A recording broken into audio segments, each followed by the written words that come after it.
Magandang araw. Kumusta kayo? Ako ay si Carol. At ako naman ay si Robert.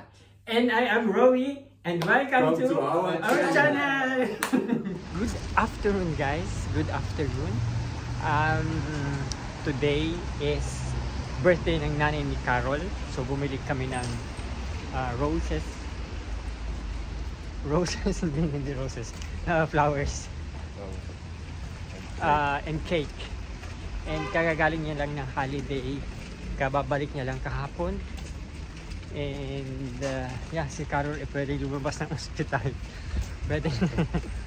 Pwedeng lumabas ng ospital, but he has to be back at 8 PM. So mapunta kami sa bahay nila at dalhin itong cake. And how do you feel, baby? Feeling better now? Yeah, it's better. Okay. I hope everything is fine. Yes. So, I'm with you, yes. Bitte? And then, When I'm with you, then yes. When I'm with you, then I feel good. Then let's go back to the Philippines. Forever and ever. Forever and ever, amen. Anyway, si Flynn is at home. Iniwan ko kay Robert. And yan. Ang lamig na. Nag-start na siyang lumamig, tapos nag-start na siyang para maging winter kasi sumisikat na ang araw 7 AM. Dati, di ba yung mga previous vlogs ko, alas 4 ng umaga, may araw na. Ngayon, alas 7 na ulit. Not looking forward, but what can I do?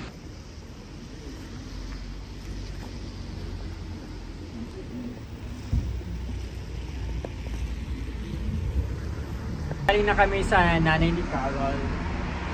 We did not do vlog there kasi nakakahiya naman. Ngayon naman is papunta naman kami sa bahay. Magdi-dinner. And kailangan niyang bumalik sa hospital. Allowed siyang lumabas ng 4 hours. So from 4 hanggang 20. So pwede siyang lumabas and yun, mag-enjoy sa labas. Mag-enjoy. Anyway, ang tagal ng bus, ang lamig.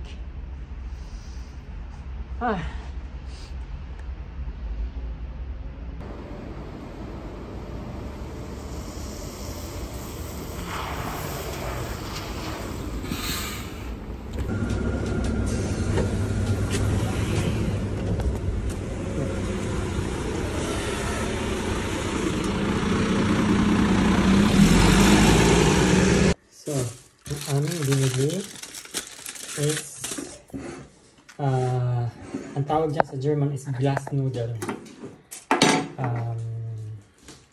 Bihon. So, hindi ko siya kayang ubusin kaya ililipat ko dito. Kunti lang yung kakainin ko. Kasi madami yan.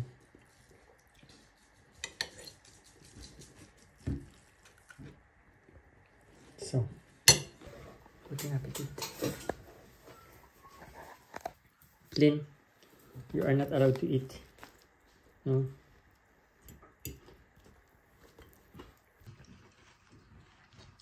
Yung ganito kalaking portion, ano yun? Mga 350 pesos.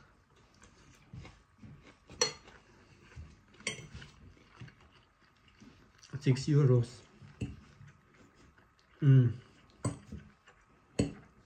Kapag wala nang time magluto, ganyan na lang. Masarap naman siya. Bihon. And then good for, parang hindi ko kaya ubusin yan. Dalawang meal ko siya.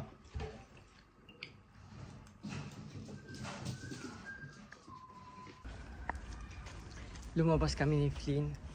Umuwi na si Carol kasi mag alas 8 na. Kailangan niyang bumalik sa ospital. And allowed lang siyang mag-stay sa labas na until 8 o'clock. Anyway,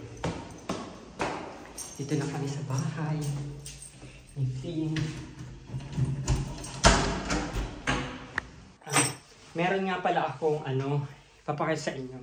May binili si Robert na ganito. Para sa aso, clicker box. I think magkano ba bilhin niya nito? 17 euros. Yan bale, kasi si Flynn is sobrang active. Pag nasa labas siya, kahit alam niya yung pangalan niya, pag tinawag namin siya, hindi lumalapit, especially kapag meron siyang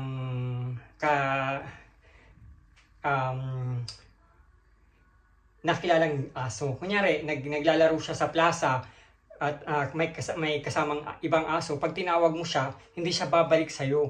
Parang i-ignorein ka niya. Pero kapag nasa bahay ka niya, pag tinawag mo yung pangalan niya, Flynn, lalapit siya sa'yo kaagad. So, ang solution namin ni Robert is ito clicker box. Na-train na namin siya and then effective siya. So, trinain ko siya kahapon.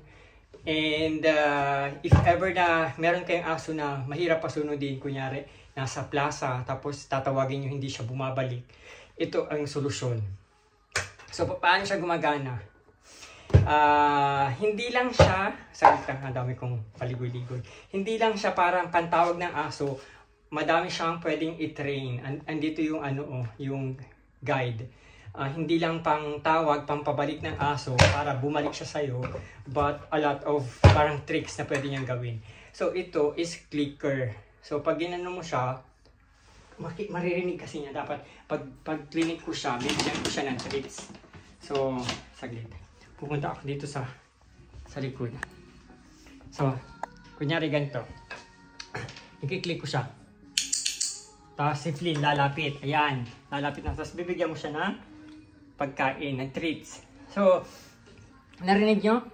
Ganun So, pag kahit malayo si Flynn, kahit anong ginagawa niya, lalapit siya pag narinig niya yung click na yun. Katulad kanina, nasa parang nasa gitna ng plaza, tapos kasama niyo yung mga aso. Clinic ko lang ito, lumapit siya sa akin, kaya nakakatuwa kasi kahit gabi, kunyari alpasan ko siya sa halamanan, may hinahabol siyang parang mga hamster o kung ano-ano mga hinahabol niya. Pag clinic ko siya, bigla siyang lilitaw. Hindi katulad nung pag tinawag ko yung pangalan niya na Flynn, hindi siya sa'yo lalapit. Parang pwede siyang mawala. So, yun ang clicker box. Ang dami kong sinabi, no? Anyway, pagod ako ngayon. Kaya, hindi ko ma-explain ng maayos ng on point. So, yun. Yun lang, guys. Thank you very much for watching.